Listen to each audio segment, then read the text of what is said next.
ወጅሽ ምንድነው የምትለቀልቅ? ምን ሆናለች ልጅቷ? ከቀልብሽኝ እንጂ ምንድነው እንደዚህ መደነጋገጥ? ረጋ በይ። እሺ አባዬ እረጋጋለሁ። አንተን ስላየው እኮ ነው። አይደለም ህሊና፣ ከኔ አንድ ነገር እየደበቅሽ ነው። እሺ መች ነው የምትገኝ? እኔ ላይ ቃታ እንኳን ለመሳብ ያልተጨነቀ እጅሽ ሽጉጥ እንኳን ባያገኝ በእጅሽ አንቀሽ ትገኝኛለሽ። ቤት ያው ነው እባክህ። እሳት ካየው ምን ለየው አሉ። መቼም ይቺን ከኒና ነው የሰማሃት። አይ ይቺ እንኳን የራሳችን ምርት ናት። የኒና አባባሎች እኮ ኒናን የሚሸቱ ወዛላችሁ። በቃ ስለዚህ የጽናት መሆን አለበት እንዴ። ቆይ ኪሩቤል ተረትና ምሳሌ አቅም እንዴ? እንዴት ብታስበኝ ነው እባክህ? እኔ ጓደኛዬን አጣሁት እንዴ? ማለቴ ያልነገርከኝ ነው ያጠፋሁት ነገር አለ? አይ አንቺ እንኳን ምንም አላደረግሽም ኪያ። እኔ ያው ወደ ራሴ መመለስ ስለፈለኩ። አልገባኝም። ኪያ ወዴት እያመረ እንደነበረ ታውቂያለሽ?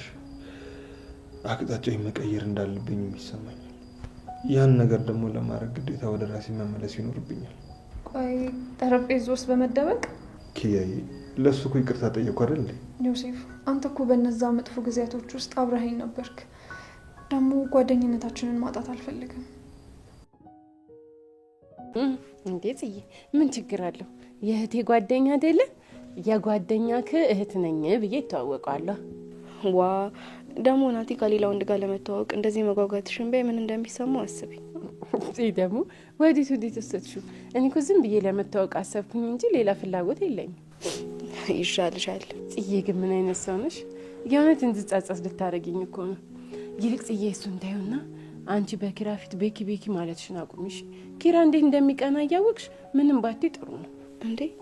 ስለ ቤኪ ብዙ ሳወራ ነበር እንዴ? ሰላም ሰላም፣ እንዴት ናችሁ? በያላችሁበት ሰላማችሁ ብዝት ይበልልኝ። የጽና የኪራ አድናቂዎች፣ ጽ እንግዲህ ቤኪ መጥቷል። የልጅነት ጓደኛዋ አብራ አደጓ ነው። ነገር ግን ኪራ ደግሞ ገጭጓ ያለ ነው ለራሱ። ምንም እንኳን ተናግሮ ባያስቀይማት ተናግሮ ላለማስቀየም እየሞከረ ነው። ነገር ግን ይደብራል አይደለ? የጽናት ጸባይ እንዳይቀየር ጽናት ቤኪ ቤኪ አትበይ፣ አርፈሽ ኑሮሽ ኖሪ ምናምን የሚሉ አስተያየቶች ብዙ ናቸው። እኔም በዛ እስማማለሁ። ጽ በጣም ነው ያበዛሽው በጣም። ምክንያቱም በጧት ተነስታ ለባሏ ቁርስ የምትሰራዋ ሴት ያቺ ትሁት ያቺ ታታሪዋ ባሏን ትዳሯን የምትወደው ሴት አሁን ቤኪ ቤኪ እያለች አስቡት። እሱ ጋር ጠዋት ስልክ ታወራለይ፣ ማታ ስልክ ታወራለይ። ተገቢና አግባብ አይደለም። አንዲት ባለ ትዳር ሴት ስልክ ብታወራ ጓደኞች ሊኖራት ይችላሉ። ነገር ግን ጓደኞች ቢኖራትም ስልክ የምታወራበት ጊዜና ሰዓት ሊኖራት ይገባል። ለባሏ ጊዜ ደግሞ መስጠት ያለባትን ሰዓት እያንዳንዱን ለይተን እናውቃለን አይደለ? ማውራቱ፣ መቀራረብ፣ መተሳሰቡ ምናምን መገናኘቱ አይደለም ችግሩ ግን እንዴት ነው፣ መች ነው፣ የት ነው የማገኘው የሚለውን እንዲሁም ደግሞ ለባሎቻችን እያሳወቅን ቢሆን ይመረጣል። እንግዲህ ኪራ ደብሮት እንቅልፍ ሳይተኛ ነው ያደረው። ምክንያቱም ጽናት ቤኪ ቤኪ ያለች ያው ድብርት ውስጥ ወይም የሆነ ሀሳብ ውስጥ እንዲገባ አርጋዋለች። ነገር ግን እንቅልፍ ስላልተኛ ስራ ቦታ ሄዶ መስራት አልቻለም። ስራውን ትቶ ቤት ውስጥ ለማረፍ ሲመጣ በሌላ መንገድ ደግሞ ጽናት እየተጣደፈች ስትወጣ አይቷል። አልነገረችውም የት እንደምትወጣ። መናገር ነበረባት። እዚህ ጋር ኪራ ቢናገር ኪራ ነገረኛ ነው ልንለው አንችልም። በቃ ሱቅ የሆነ ቦታ እንኳን ራስ ስትሄድ ሄጃለሁ ብትለው መልካም ነው አይደለ? እንግዲህ በዛ ጊዜ ግን ቤኪን ለማግኘት ስትሄድ አልነገረችውም። ይህ ነገር ለሱ ሌላ ሀሳብ ነው። ቤት ውስጥ መጣ፣ ተኛ። ሲጠብቃት አትመጣም፣ በቃ ሚስቴ መታ ትቀሰቅሰኛለች ብሎ ነበረ። እሷ ግን ጭራሽ ሰዓት አላየው መረሳው ምናምን እንደዛ አይነት ንግግር ነው። ንጹህ ልትሆን ትችላለች፣ ግን ደግሞ ገና ለገና ንጹህ ነኝ ምንም ስተት አይፈጠርም ችግር አይፈጠርም ብሎ በዛ ልክ መቀመጥ ተገቢ አይደለም። ግዴታ ነው ትዳሯን ባሏን የምታከብር ሴት ያው 1 ሰዓት 2 ሰዓት በጣም በቂ ነው። ጽናት ግን አስባችሁታል? ከጠዋት እስከ ማታ ድረስ ማለት በጣም ከባድ ነው። ኑሮዋን እንደረሳች ነው የሚቆጠረው። እንደዛ መሆን የለበትም። ባሌ ሊመጣ ይችላል፣ ባሌ ጋር ስልክ ደውዬ ላውራ፣ ምሳ በላ ወይ ልጠይቀው፣ እንደዛ ብትል መልካም ነገር ነበረ። ነገር ግን ቤኪ ጋር ሄዳ በሀሳብ በቃ ጭልጥ ብላ ቤቷን ረስታ ነው የቆየችው። በዚህም ጽናት እንግዲህ ኪራ ደስተኛ አይደለም። ኒና መክራታለች። ኒና ምክር ትክክል ነው። በኪራ ፊት ቤኪ አትበይ ብላታለች። ትክክል ነች። ይባስ ብሎ ደግሞ ማታ ማውራቱ ሳያንስ በጧት መደወሉ እንዴ! ቤኪም ቢሆን እንደዚህ አይነት ጓደኛ ጥሩ አይደለም። ከዚህ ቀደም በጣም ብዙ ጊዜ ይደውልላት ነበረ ምድር እስክትል ድረስ በቃ አሁን ማውራት አልችልም ብትለው እንኳን ራሱ እንደ ግዴታ ነበረ ሲያወራት የነበረው። ነገር ግን ከቤኪ ጋር የሆነ ነገር የሆነ ግንኙነት እንዳላቸው ግልጽ ነው፣ ምንም ጥርጥር የለውም። ሶሲ ቤኪ ብላ ስለ ቤኪ ስታወራ ነው በርበሬ ያጠነቻት አይደለ? ስለዚህ ቤኪ ስትላት በጣም ትደነግጣለች፣ ትርበተበታለች፣ ትቃዣለች ሁሉ እና የሆነ የያዘባት ነገር እንዳለ ግልጽ ነው። ወዳጅ መስሎ ጠላት ነው የሆናት። እንዲሁም ከኪራ ጋር ተጣልታ ሳለ ጽናት በጨለማ ወጥታ ሄዳ ያረፈችው ከቤኪ ጋር ነው። የጽናት አባት እንግዲህ ከሰርጓ በኋላ ሄዳ እንደማታቅ ነው ለኒና የነገሯት። ኒና ደግሞ አዳልጧ ልታወራ ነበረ፣ ነገር ግን ተመልሳለች። መታ ነበር እኮ ከሰርጓ በኋላ ገጠር ብትለው እንግዲህ ትልቅ ችግር ይፈጠር ነበረ በልጅና በአባት መካከል። ነገር ግን ኒና ወሬውን ቀየስ ስላደረገችው የጽናት አባትም አልገባቸውም፣ ያው ዝም ብለዋል። ስለዚህ ጽዬ የምትሄጅበት አካሄድ ጥሩ ስላልሆነ በጭራሽ መውጣት ከፈለሽ ከባልሽ ጋር ውጭ፣ ቤት አለሽ ቤትሽ ጥሪው፣ ባልሽን አግባብተሽ ባልሽን አሳመነሽ አማክረሽ ወደ ቤት ብትጠሪው መልካም ነው እንጂ በጧት ቤትሽን ተታሽ ወጥተሽ እስከ ማታ ወንድ ጋር መቆየት ተገቢ አይደለም። ኪራዬ ደግሞ ምንም እንድታስብ እንድትጎዳብን አንፈልግም። ገና ለራስህ ብዙ ጠላት ያለብህ ሰው ነህ። አቶ በላይ አልተኛም። የእናት አባቱን እንግዲህ ጥፋት ልጅ መቀበል አለበት ቅጣቱን እያለ ሌት ተቀን እየሰራ ይገኛል። አቶ በላይ እንደው መርማሪ ጆን እንደው ምን አለ አሰር አድርገው ቢያቆዩልን፣ ግን ምን አለ አሰር አድርጋችሁ ታቆዩት። ስለዚህ አቶ በላይ አልተኛም። እንዲሁም ጽበ የዋህነት የአቶ በላይን ልጅ ጓደኛ ሆናታለች። እሷም ወደ ህይወታቸው እየመጣች ነው።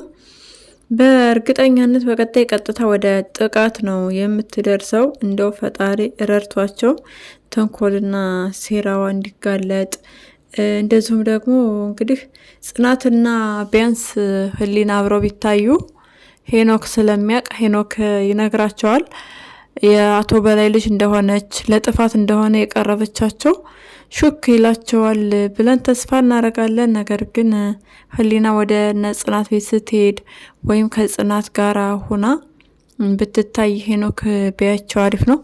ቤቲ ብታይ ቤቲ እናጥቃቸው ነው የምትለው። አሁን ላይ ሄኖክ እየተጸጸተ ስለሆነ ሄኖክ ያው መጨረሻ ላይ ተደብድቧል። በጣም ያሳዝናል። በእርግጠኛነት የህሊና ስራ ነው የሚሆን።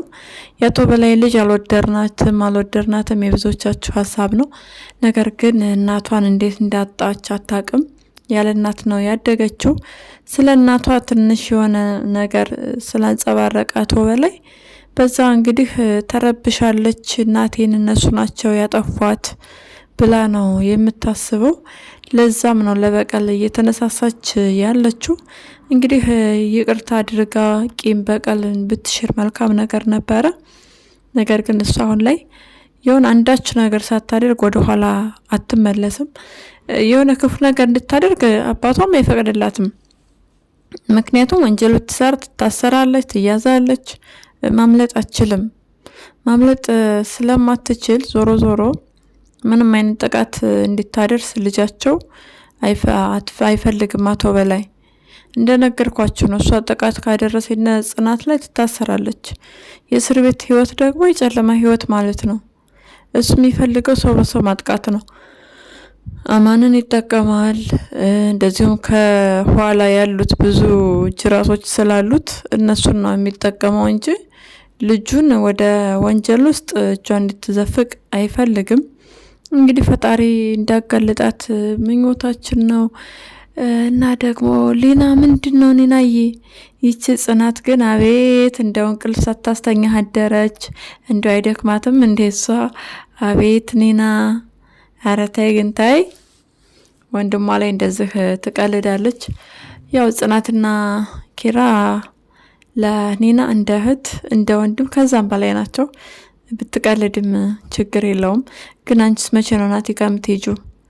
ናቲ ጋር የምትሄጂው መቼ ነው? ናቲ ጸባይሽን አውቋል። እኔ መቀየሬን ትጠብቃለች። እስክቀየር እየታገሰችና እየጠበቀች ነው ብሏል። በጣም ጥሩ ነው፣ ደስ ይላል። ያሬድ ደግሞ በጣም ተንቀልቀለሃል። እንግዲህ አጭር ነው እኮ ጥያቄው። መንትያ እህት አለሽ ወይ ብትሏት አሪፍ ነው። አዋለች ብላ ቢያንስ መንታ እህቷ እንደሆነች ተነግራችሁ ነበረ። ሳባን እንደ ስስት ትቀያየር ያለሽ እንደ መንፈስ ነሽ እንደ ነጸብራቅ ነሽ እያሉ እሷንም እያወዛገቧት ነው። እነሱም ጥፊ እየቀመሱ ይገኛሉ። የሳባ እህት ግን በጣም ተንኮለኛ ነች። ስለዚህ ሁለታቸው አንድ ላይ ቢታዩ መልካም ነገር ነው። በሌላ በኩል ደግሞ መርማሪ ጆና ሀና እንዴት ነው ቅርርብነታቸው? ወደ ፍቅር ይሄዳሉ ወይ? ምን ይመስላችኋል?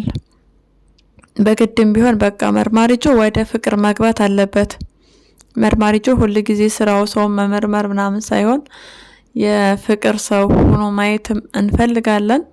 ስለዚህ ሀኒ በጣም እየወደደችው ትገኛለች። ልቧ ቅልጥ ብላ ከመጥፋቷ በፊት መርማሪ ጆ ደገፍ ብታረጋት መልካም ነው። ለፍተሻ ለምርመራ ብቻ ሁል ጊዜ አትፈልጋት። ስለ አቶ በላይ እንግዲህ መናገር ያለባትን ነገር በጊዜው በሰዓቱ ተናግራለች። ሌላ ነገር አያስፈልግም። ከዚህ በላይ ባታስጨንቃት መልካም ነው። እንዲሁም ናሆማ ጠፍቷል። ናሆምና ምሩን በቀጣይ ማየት እንፈልጋለን። ህፃኗስ እንዴት ነው? መቼ ነው የምናያት? ፍትህ በቃ ፍትህ ለኛ ለወዳጆቻቸው ፍትህ ማየት አፈልጉም እንዴ እናንተ? ቅውጥ አርኩት በኮሜንት የነምሩን ልጅ ማየት እንፈልጋለን። ቅውጥ ነው ማረግ ዝም አትበሉ። ቅዱሴ ስለመጣልን ደስ ብሎናል። ራኬብ በቀጣይ እንደምትመጣ ተስፋ እናደርጋለን። ሁልጊዜም እንደምለው ራኬብና ቅዱስ ስለሚግባቡ ስለ ጆከርና ስለ ሰኒ አውርተው ችግራቸውን መፍታት መቻል አለባቸው። ራኬብ እጅሽን አንሺ። አሁንም ቢሆን መግባት የለብሽም በሰኒና በጆከር መካከል። እንዲሁም ጆከርና ሰኒ ተታርቀው አንድ ላይ ሆነው ወይ በቃ ድግስ ደግሰው ቤታቸው ይጥሩን ወይ እንጥራቸው። ምን ትላላችሁ እናንተ? እንጠራቸዋለን፣ ችግር የለው። ብቻ ራኬብ እጅሽን አንሽልን አደራ። በቃ ከዚህ በኋላ አትግቢ። ጠበቃ ዮሴፍ ይቅርታ ሊጠይቃት መጥቷል። ኪያን ይቅርታ ለመጠየቅ ስለመጣ በጣም ደስ ብሎናል። የእስክሪብቶ ነገር እኮ ኪዩ ሁላችንም ነበር በጣም ያሳሰበን። እንደው አንጀታችን ሙርሙር አድርጎናል። ቁርቁር ነው ያደረገን። በቃ በጣም ነው ያሳሰበን። እስክሪብቶ ሳታፈልጊ በመውጣትሽ በተለይ በጣም ቆርቁሮናል። እንግዲህ ጥፋቱን አምኖ የህፃን ልጅ ራሱ እንደዛ እንደማያደርግ አምኗል፣ ተጸጽቷል። ተጸጽቶ ይቅርታ ስለጠየቃት እሷም ይቅርታ አድርጋለታለች። ጓደኝነታቸውን ማጣት አትፈልግም። ጥሩ ነው ይሄ መሆኑ ጥሩ ነው። እንግዲህ አንቺ ራስሽ ጠብ እርግፍ ብለሽ በፍቅር ያኔ ስትፈልጊው እሱ ደግሞ ፊቱን ሲያዞርብሽ፣ እሱ ደግሞ ስለ ሌላ ሴት ሲያወራሽ በቃ ጉድሽ ኪያ ጉድሽ ፊትሽን መንጨትሽ ነው። እና በሌላ በኩል ደግሞ እንዴት ነው ሄኖክን ተወጂዋለሽ ማለት ነው ወይ ታፈቅሪዋለሽ ማለት ነው ወይ ስትባል ያዙ ይልቀቁኝ፣ ከግቢ ውጭ ካልበረርኩ ካልፈነጠስኩ። እንደዚህ አይነት ጸባይ ጥሩ አይደለም። ኪዩ ተረጋጊ። ጓደኛሽ የተሰማትን ነገር ነው እየተናገረች ያለችው። ምክንያቱም እሱን እያሰብሽ እንጂ እሱን ባታስብ የኖሮ ቢያንስ ጠንካራ ሴት ሆነሽ ህይወትሽን ትቀጤ ነበረ። ሌላ አዲስ ህይወት ለመቀጠል ታስቢ ነበረ። አሁን በቃ ልክ እንደምትጠብቅ ሴት ነው እየኖርሽ ያለሽው። ጥሩ አይደለም። እና ደግሞ የሄኖክ አደጋ እንግዲህ በህልም ስለሆነ ደስ ብሎናል። መጨረሻ ላይም በዱላ ማንጅራቱን ተመቶ ወድቋል። እሱም ነገር ህልም እንዲሆን ምኞታችን ነው። ሄኖክ ምንም መሆን የለበትም። አሁን ላይ ይቅርታ እየጠየቀ ነው ያለው። የበደላቸውን ሰዎች በጣም ተጸጽቷል። መጸጸቱ ጥሩ ነው። ቤቲም እንደዚሁ ይቅርታ እየጠየቀች ነው ሄኖክን። ሄኖክ ደግሞ ወይ ፍንክች ትላንትና የደፋሽኝ የገደልሽ ሰው ነሽ አልፈልግሽም ብሎ እያባረራት ነው። እሷም ተመልሳ እየመጣች ነው። ሄኖክ ደግሞ በህልሙም በውኑም በቃ እንደምትገድለው እንደገደለችው እያሰበ ስቄት እያለ ነው ያለ። ያሳዝናል። ስለዚህ ኪራ ይቅርታ አድርግለት፣ ኪያም ይቅርታችሁን ስጡት። ይቅርት ባይነት ትልቅነት ስለሆነ ይቅርታ ብትሰጡት ቢያንስ አሪፍ ነው። ለእናንተም ነገሮች ሁሉ ቀና ይሆኑላቸዋል። ለጠላቶቻችሁ ይቅርታ ስታደርጉ ፍቅርን ነው የምታስተምሩት። ሌላ ነገር የለውም።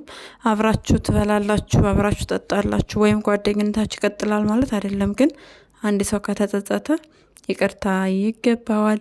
ለዛሬው የያዝንላችሁ ቪዲዮ ይሄንን ይመስላል። በሌላ ቪዲዮ እስክንገናኝ መልካም ጊዜ እንዲሆንላችሁ ተመኘው። ለቻናላችን አዲስ ከሆናችሁ ሰብስክራይብ፣ ላይክ እንዲሁም ሸር በማድረግ ቤተሰብ ሁኑ። ሀሳብና አስተያየታችሁን ኮሜንት ላይ ጻፉልኝ። ስለምትከታተሉን ደግሞ ከልብ እናመሰግናለን።